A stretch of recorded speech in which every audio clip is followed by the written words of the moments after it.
Hello, നമ്മളിത് എത്രയൊക്കെ smudge പ്രൂഫാണ്, water പ്രൂഫാണ്, വീഗനാണ്, cruelty free ആണെന്നൊക്കെ പറഞ്ഞാലും ഈ ഡെയിലി ലിപ്സ്റ്റിക് യൂസ് ചെയ്യുന്ന നമ്മുടെ ലിപ്സിന് അത്ര നല്ലതല്ല കേട്ടോ. അപ്പോൾ എൻ്റെ ചുണ്ടിൽ ചെറുതായിട്ട് പിഗ്മെൻറ്റേഷനൊക്കെ വന്നു തുടങ്ങി.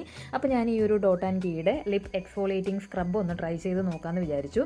ഇങ്ങനെ ഒരു ഗ്ലാസ് ബോട്ടിലാട്ടോ ഈ ഒരു പ്രോഡക്റ്റ് വരുന്നത്. ഇതൊരു ഷുഗർ സ്ക്രബാണ്. എനിക്ക് ഇവരുടെ പാക്കേജിംഗ് ഒക്കെ ഭയങ്കര ഇഷ്ടമാട്ടോ. അപ്പോൾ ഇത് ജസ്റ്റ് കുറച്ച് സ്ക്രബ് എടുത്തിട്ട് നമ്മുടെ ചുണ്ടിലൊന്ന് അപ്ലൈ ചെയ്ത് കൊടുക്കണം. എന്നിട്ട് നമ്മളിങ്ങനെ ജസ്റ്റ് ഫിംഗേഴ്സ് വെച്ചിട്ട് നല്ലതുപോലെ ഒന്ന് റബ്ബ് ചെയ്ത് കൊടുക്കണം കേട്ടോ. ഈ ഒരു സർക്കുലർ മോഷനിൽ ഇങ്ങനെ നമ്മളൊന്ന് അപ്ലൈ ചെയ്ത് കൊടുക്കണം. അതുപോലെ നമ്മുടെ ഈ ചുണ്ടിൻ്റെ സൈഡിൽ ചെറുതായിട്ടൊരു കറുത്ത നിറമൊക്കെ വരില്ലേ, പിഗ്മെൻറ്റേഷൻ വരില്ലേ, അതൊക്കെ പോകാനും ഇത് നല്ലതാണ്. അപ്പോൾ ഇത് നമ്മുടെ ലിപ്സ് ഡെഡ് സ്കിന്നൊക്കെ പോയിട്ട് നല്ലതുപോലെ എക്സ്ഫോളിയേറ്റ് ചെയ്യും. അതുപോലെ തന്നെ ലിപ്സ് ഒന്ന് ഹൈഡ്രേറ്റഡ് ആക്കി വെക്കാനും നല്ലതാണ്. അപ്പോൾ ഞാനിത് ഒരു 2-3 മിനിറ്റ് ഇതൊന്ന് ഇങ്ങനെ സ്ക്രബ് ചെയ്തിട്ട് ജസ്റ്റ് ഒന്ന് വൈപ്പ് ചെയ്ത് കളയും. എൻ്റെ ലിപ്സ് നല്ല സോഫ്റ്റ് ആയിട്ടുണ്ട്. ഇപ്പം അതുപോലെ ചെറുതായിട്ടൊന്ന് കളർ മാറിയിട്ടുണ്ട്. ഇത് നമുക്ക് വീക്കിലി 3 to 4 ടൈംസ് യൂസ് ചെയ്യാം. നല്ല സൂപ്പർ പ്രോഡക്റ്റ് ആണ് കേട്ടോ.